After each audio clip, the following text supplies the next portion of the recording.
Welcome to this tutorial on cleaning your WordPress media library by removing unused files. In this guide you will learn how to access your WordPress account and navigate to the media library to permanently delete unattached media items. We will start from the very beginning and carefully walk you through each step. Begin by opening your web browser and navigating to WordPress. Once you have arrived on the WordPress site, locate the login option situated at the top right corner of the page. This element is clearly visible and is your entry point into the administration section of your website. Clicking on login will bring you to the authentication interface.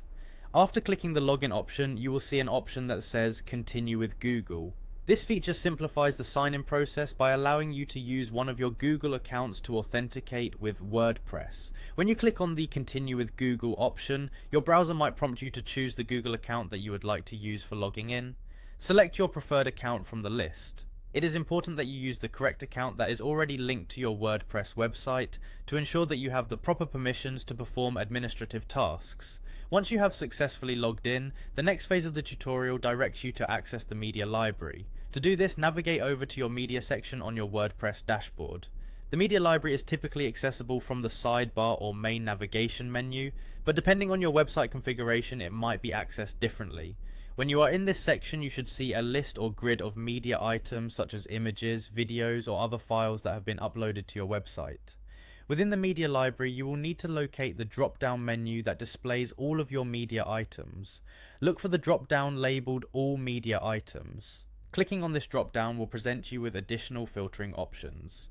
Choose the unattached media items by selecting the unattached option. Unattached files are those that are not linked to any pages or posts on your website and are the ideal candidates for removal if they are no longer needed. After selecting unattached media items, an important step is to apply the filter by clicking on the filter button. This action will update the media library display to show only the files that are not attached to any content. The filtered list allows you to easily identify which media assets are safe to delete without affecting the visible parts of your website. As you review this filtered list, the final step is to click on the option labeled Delete Permanently. When you select this option, the unwanted unattached media files are removed from your library without the possibility of recovery. It is advisable to carefully review the selections to ensure that no important files are removed. By following these steps, you have now successfully cleaned up your WordPress media library, leaving behind only the files that are actively used on your website. This maintenance process helps to optimize your site's performance and manage storage space effectively. Enjoy the streamlined media experience and the increased efficiency that comes with a well-organized media library.